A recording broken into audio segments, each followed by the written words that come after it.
ঠিক আছে বাস্তু শাস্ত্ৰ এটো হ'ব আপোনাৰ বাস্তু শাস্ত্ৰী বা Shastri BA in vastu science ঠিক আছে বাস্তুটো বেলেগ নহয় আকৌ দেই বাস্তু বাস্তু কোৱা হয় ৱাস্তু বাস্তুটো এটা পৌৰাণিক বিষয় আৰু এইটো এটা সংস্কৃত শব্দ বাস বাস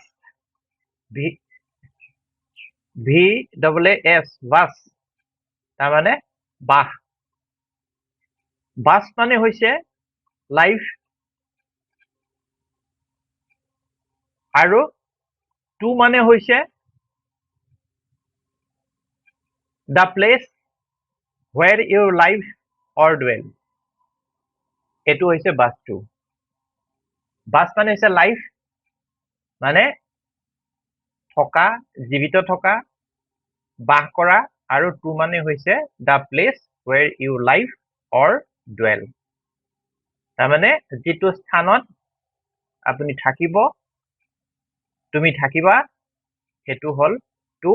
আৰু অৰ্থাৎ যে তুমি যত বসবাস কৰিবা এটোৱে হৈছে বাস্তু আৰু ইয়াৰ পিছত শাস্ত্ৰ মানে শাস্ত্ৰ শাস্ত্ৰৰ অৰ্থ হৈছে কি the text which contains knowledge or instruction ঠিক আছে শাস্ত্ৰৰ অৰ্থ হৈছে the text which contains knowledge or instruction অৰ্থাৎ শাস্ত্ৰ বুলি ক'লে আমি জ্ঞানৰ ভঁৰাল বুলি ক'ব পাৰো শাস্ত্ৰ মানে হৈছে জ্ঞানৰ ভঁৰাল সহজভাৱে যদি কোৱা যায় যে নিৰ্মাণৰ কাৰণে সকলো প্ৰণালী বা নিৰ্মাণ সমৃদ্ধ এক ব্যৱস্থা আৰু হেতুই হৈছে বাস্তু সম্পূৰ্ণৰূপে যদি আমি কওঁ সহজভাৱে ক'বলৈ গ'লে যে নিৰ্মাণৰ বাবে সকলো প্ৰণালী বা নিয়ম সমৃদ্ধ এক ব্যৱস্থা এটা সিস্টেম যেটো কোৱা যায় বাস্তু মানে বাস্তুত কিছুমান নিয়ম থাকে প্ৰণালী থাকে ল থাকে আৰু ই এটা সম্পূৰ্ণ পদ্ধতি হেতু হৈ গ'ল মোৰ দৃষ্টিত ইন মাই সাইট অভিজ্ঞতা আৰু প্ৰমাণৰ দ্বাৰা মই বাস্তুক এটা নতুন টাৰ্ম দিছো এটো worldত first time discover কৰি দিছো মই বাস্তু মোৰ দৃষ্টিত মোৰ অভিজ্ঞতাত আৰু মোৰ প্ৰমাণ যেটো আছে তাৰ পৰা কও V for Vedic A for architecture B for Vedic architecture AR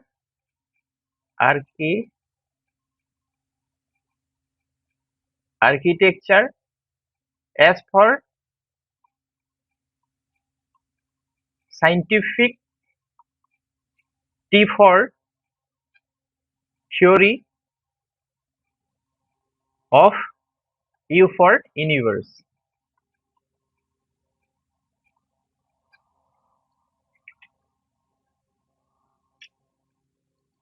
है V for মানে Vedic A for architecture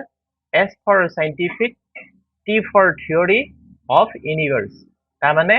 ইউনিভাৰ্সৰ বৈজ্ঞানিক তত্ত্বৰ যে স্থাপত্য নিৰ্মাণ আৰু হি বৈদিক হেতুই হল বাস্তু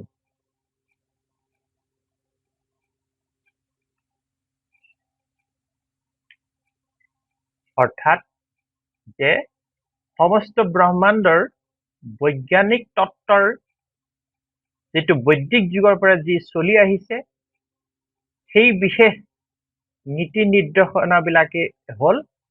বাস্তু আৰু এটোৱে হৈছে ইয়াৰ মূল কথা আৰু বৰ্তমান পৃথিৱীত কেৱল মাত্ৰ আৰ্কিটেকচাৰ শব্দটোহে ব্যৱহাৰ হয়। না তাত সায়েন্স আছে, না থিয়ৰি আছে, না ইউনিভাৰ্সৰ কিবা ল আছে। অন্য কথাত বৈদিক যুগৰ পৰা চলি অহা বা বৈদিক যুগতে সৃষ্টি হোৱা মানে ব্ৰহ্মাণ্ডৰ বৈজ্ঞানিক তথা প্ৰামাণিক তত্ত্বৰে মানুহৰ জীৱন পৰিচালিত কৰিবলৈ বা হবৰ কাৰণে আগবঢ়োৱা কিছুমান নিৰ্দিষ্ট নিয়ম বা বিধান।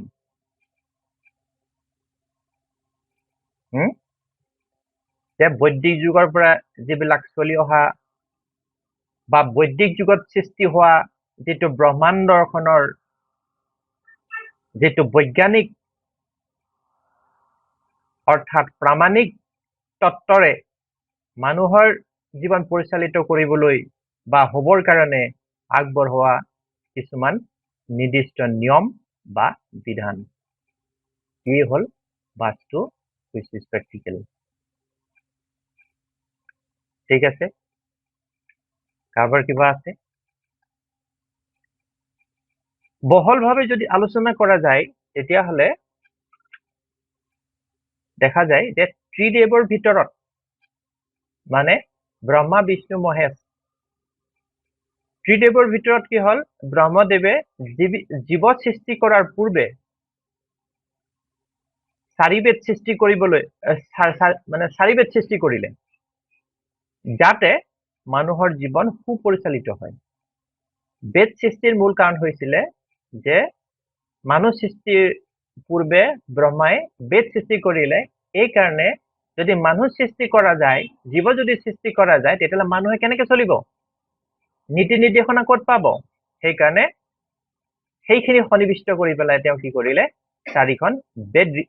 মানে ৰচনা কৰিলে। সেইকেইখন হৈছে the great book of the universe, আৰু সেইকেইখনে সৰ্বপ্ৰথম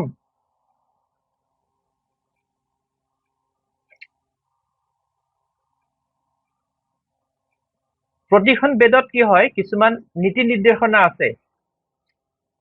যাক আমি ব্ৰহ্মতত্ত্ব বা ব্ৰহ্মাণ্ড তত্ত্ব কথা বুলি আমি ক'ব পাৰো, যি মানুহক সফল তথা সুখী জীৱন ব্যতীত কৰিবৰ কাৰণে শিকায়। ব্ৰহ্মাই সৃষ্টি কৰা চাৰি বেদৰ ভিতৰত যিখন অথৰ্ব বেদ আছে, তাত কিছুমান গুপ্ত ৰহস্যৰ বিষয়ে উল্লেখ আছে, যেনে এষ্ট্ৰলজি, তন্ত্ৰমন্ত্ৰ, ৰাসায়ন, আয়ুৰ্বেদ,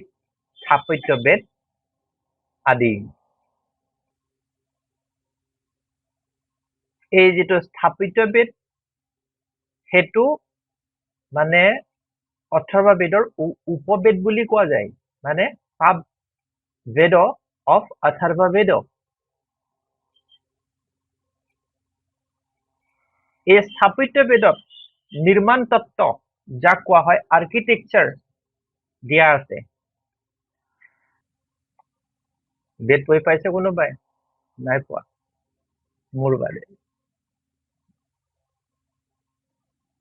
মই কোৰাণো পঢ়িছো অলপমান, বাইবেলো পঢ়িছিলো অলপমান।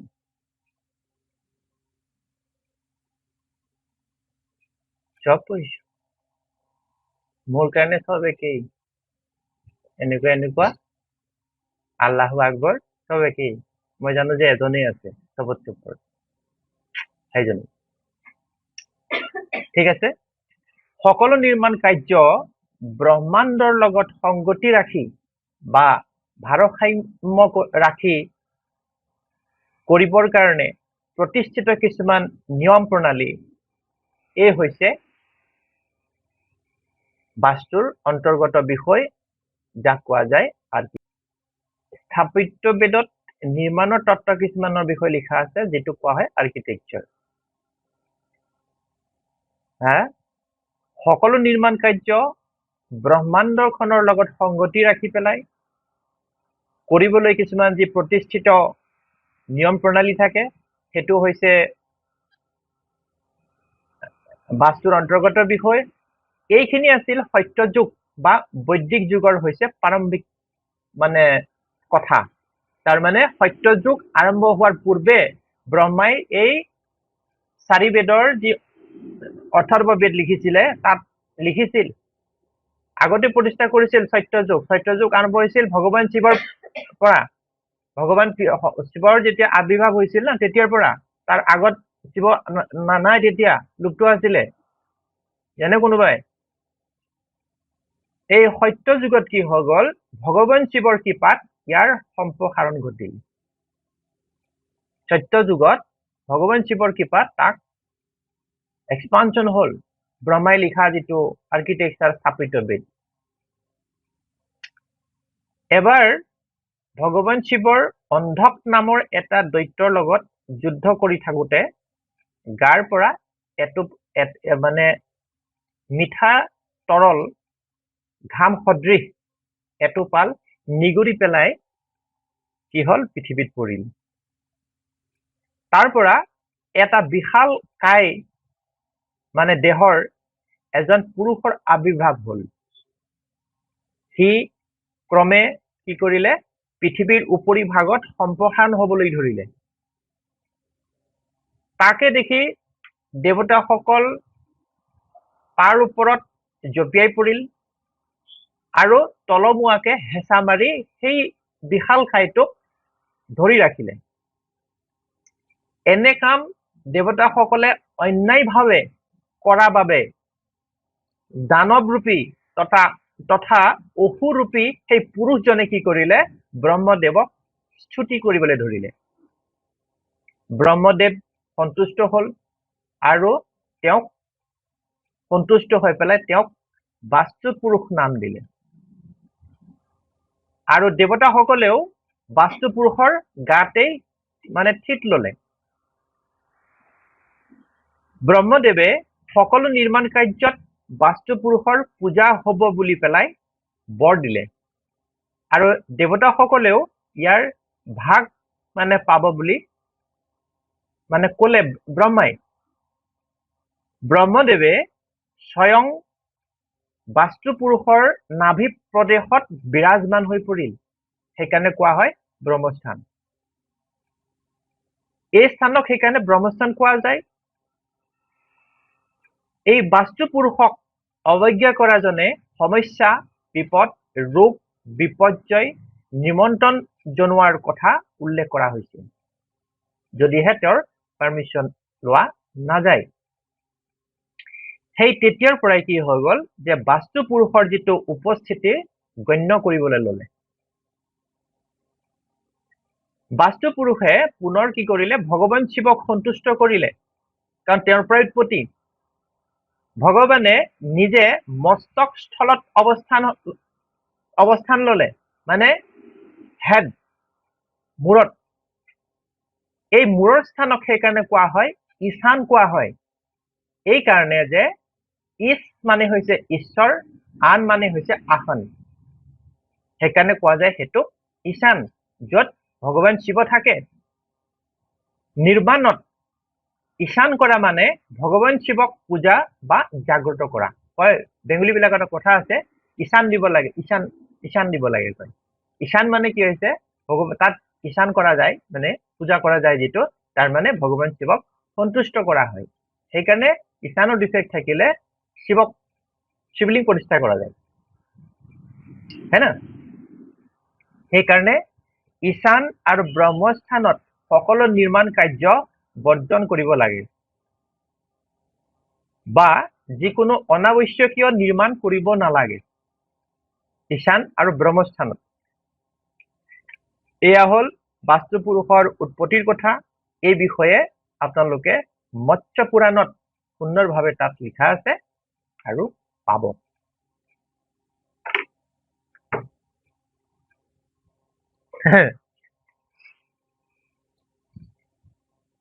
কিছুমানে হেৰি কৰে এই বাস্তু পুৰুষৰ বিষয়ে নলেজ নাই ইউটিউব চিউটিউব চাবা এইটো ওপৰলে বেংকটোকতে দি থৈ দিয়ে সেইটো নহয় এইটো বাস্তু পুৰুষত ডেট মিনছ এতিয়া নাজানেই একো তত্ত্ব যেতিয়া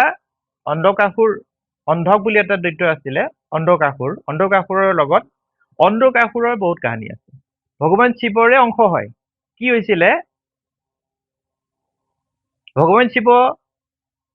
লগত মাইথলজিকেল ষ্টাডিজ কৰি যাম বেষ্ট ইট উড বি কি হ'ল ভগৱান শিৱ নন্দী এহঁতৰ হেৰিয়াৰ লগত কি কৰিছিলে খেলি আছিলে এইটো পাখা জাতীয় যে সেইবিলাক খেলি আছিলে মাতা পাৰ্বতীয়ে আহি পেলাই কি হ'লে ভগৱান শিৱক পিছফালৰ পৰা এনেকে চকুকেইটা ঢাকি দিলে তেতিয়া কি হৈ গ'ল সমস্ত ব্ৰহ্মাণ্ড আন্ধাৰ হৈ গ'ল তেতিয়া ভগৱান শিৱে তৃতীয় নেত্ৰ খুলি দিলে কি হ'ল তাৰ পিছত ইমান উৎকট গৰম আছিলে তাপ কি হৈছিল মানে সেই পাৰ্বতী মাতাৰ ভগৱান শিৱৰ গাৰ পৰা এটোপাল ঘাম মাতাৰ ওপৰেদি আহি পেলাই গৈ নামি পৃথিৱীত পৰিল তাৰ পৰা এটা মানে বালক উৎপত্তি হ'ল তাৰ নাম হৈ গ'ল অন্ধক কেলে হ'ল সি চকুৱে দেখা নাপায় কাৰণ ভগৱান শিৱ চকু দি আছিলে আৰু সেইটো শুক্ৰাচাৰ্যই লৈ গ'ল গম পালে যে ই শিৱাংশ হৈ গ'ল গতিকে ইয়াক যদি চম্ভালিব পৰা যায় ব্ৰহ্মাণ্ড নিয়ন্ত্ৰণত থাকিব তো তাৰ পিছত কি হ'ল তাক বধ কৰিবৰ কাৰণে ভগৱান শিৱৰ অংশটোতো তেওঁ নিজে কৰিব পাৰিব ন আৰু কোনোৱে নোৱাৰে তেতিয়া সেই অন্ধকৰ লগত যেতিয়া যুদ্ধ কৰি থাকোতে কি হৈ গ'ল সেই তাৰ পৰা ঘামত এটোপাল পৰি পেলাই এই পুৰুষ যিটো জন্ম হৈ গ'ল সেইটো ফাৰ্ষ্ট পুৰুষ জন্ম হ'ল আৰু অন্ধকক যেতিয়া মাৰিছিলে তেওঁৰ যিটো স্বৰূপ ভগৱান শিৱৰ আছিলে তেতিয়া তাক সেইটো মানে 5খন মুখত 5টা মূৰত তেওঁৰ আকৃতি প্ৰকট হৈছিলে আৰু সেই 5টাই হৈছে মই নামটো পাহৰিছো কি এইটো ৰূপ আছিলে কিবা পঞ্চানন বুলি কিবা আছিলে সেইটোৱে হৈছে মানে পঞ্চভূত সেইকাৰণে ভগৱান শিৱৰ আণ্ডাৰতে চব আছে পঞ্চভূত যিটো থাকে না সেইটো হ'ল সেইকাৰণে অন্ধক এইটো হৈ গ'ল মানে অন্ধকাসুৰ তাৰ পিছত যেতিয়া ঘামটো পৰি গ'ল পৃথিৱীত তেওঁৰ পৰা উৎপত্তি হোৱা তেতিয়া পৃথিৱীৰ উপৰি ভাগত সেইটো মানে স্থানী ধৰিলে সেইকাৰণে পঞ্চভূতৰ যিটো খেলটো তাত আছে তেতিয়া দেৱতাবিলাকে ভাবিলে যে ই যেতিয়া ভগৱান শিৱৰ গা পৰি যিটো সাংঘাতিক হ'ব এতিয়া ই তাক কি কয় তাক হেঁচামে তাক মাৰি পেলাই আহক সেইটোতো অন্যায় কথা না তেতিয়া কি কৰিলে তাক তলমুখে হেঁচি পেলাই দেৱতাসকল তাত বহি গ'ল তাত তেতিয়া এইটোতো অন্যায় হৈ গ'ল কথাটো তেতিয়া কি কৰিলে সেই বিশালকায় পুৰুষটোৱে কি কৰিলে মানে ব্ৰহ্মাক আৰাধনা কৰিলে ব্ৰহ্মদেৱ সন্তুষ্ট হৈ গ'ল সন্তুষ্ট হৈ পেলাই ক'লে যে মই তোমাক বাস্তু পুৰুষ নামত দিছো যে সকলো নিৰ্মাণ কাৰ্যত ঘৰ বাৰী পৰা আৰম্ভ কৰি ৰাস্তা পদূলি পুখুৰী কুঁৱা যত যিমান আছে তোমাৰ পাৰ্মিশ্যন কৰিব লাগিব তোমাৰ আদেশ মতে তোমাক পূজা কৰাৰ পিছতে হ'ব তেতিয়া নিৰ্মাণ কাৰ্য হ'ব যদি ইয়াৰ কোনোবাই বিৰোধিতা কৰে যদি নকৰে তেতিয়াহ'লে সেই নিৰ্মাণত দুখ ৰোগ মৃত্যু ধ্বংস বিপদ নিশ্চিত হ'ব সেইবুলি বৰদান দিলে আৰু বাকী দেৱতাসকলেও তাৰ অংশ পাব সেইবুলি ক'লে কৈ পেলাই হ'ল তাৰ পিছত বাস্তু পুৰুষে কি কৰিলে ভগৱান শিৱক আৰাধনা কৰিলে য'ৰ পৰা তেওঁৰ উৎপত্তি তেতিয়া তেওঁ সন্তুষ্ট হৈ গ'ল ঠিক আছে তেতিয়া মই তোমাৰ মস্তকত বিৰাজ কৰিম মই মূৰত সেইকাৰণে কি হয় নিৰ্মাণ কাৰ্যত যদি ঈশান কোণত যদি লেট্ৰিন হওক বেয়া যদি হয় যায় তেতিয়াহ'লে তেওঁ নাৰাজ হৈ যায় না ৰুদ্ৰৰূপত হয় ৰুদ্ৰৰূপ হৈ যোৱাৰ লগে লগে ধ্বংস অনিবাৰ্য হৈ যায় আচল কথাবিলাক হৈছে তাৰ লগত সম্পৰ্কিত হা গতিকে সেইভাগে বাস্তু পুৰুষ উৎপত্তি সেইকাৰণে গোটেই পৃথিৱীখনতে বাস্তু পুৰুষ আছে আৰু তাৰ পিছত কি হৈ গ'ল যেতিয়া পৃথিৱীখনক যেতিয়া চিট কৰি দিয়া যায় না ভাগ কৰি দিয়া যায় কৰি কি হৈ গ'ল আমাৰ দুকথা মাটি একথা মাটিলে আহি গ'ল আৰু তাতো বাস্তু পুৰুষৰ অস্তিত্ব দেখা যায় গতিকে বাস্তু পুৰুষ চবতে আছে লাগে 10 লোচা মাটিতেই হওক ইয়া 12 স্কোয়ার ফুট মতে হওক 12 ফুটিয়াই হওক যাহা আমি ওয়াল বা ডিভাইড কৰি দিম না এই ক্ৰিয়েট হলে আৰম্ভ হৈ যাব যেতিয়া মুকলি পথাৰ আছে ইয়াতো আছে, কিন্তু ইয়াত কোনো ফৰ্মেটত নাই। আপুনি যদি এখন পথাৰত ঘৰ বনাই নহয়, যাহা তাহ য'ত ত'ত হাগি দিয়ে, য'ত ত'ত মুতি দিয়ে, য'ত ত'ত যদি গা পা ধুই দিয়ে, ন' প্ৰব্লেম, প্ৰব্লেম নাই। তাক যদি আপুনি ভাগ কৰি কানি থাকে ন, সৰু সৰু তেতিয়া বিপদজনক। সেইকাৰণে কি হৈছিলে, ঘৰ ইয়াত পায়খানা কৰিব তোমাৰ হৈ তাত প্ৰব্লেম নাই। যাহা পায়খানা ওচৰ চাপি আহিবলৈ ধৰিলে, গৈ গৈ এতিয়া কি হ'ল, বেডৰুম পালেগে। মই কৈছো আৰু 2 দিনমানৰ পিছত বেডতে হৈ যাব। চুইচ দিব, খুলিব, ধুব, কি শুব, হয় না? এইটো বিপদজনক হৈ আছে, চাই থাকক, মই দেখি আছো এইটো। আজিকালিতো পকেটৰ মেচিন আহি গ'ল, তাতে ফ্লাছ হৈ যায়, হয়নে কথাটো? গতিকে এইটো হ'ল কথা। গতিকে ডিটেইলিং কৰি দিছো মই। এতিয়া থাকে আপোনালোকৰ মূৰত কোনোবা মৰিয়াইও উলিয়াব নোৱাৰিব। লগত ক্লিয়াৰ কৰি যাম, ঠিক আছে। ইয়াৰ পিছত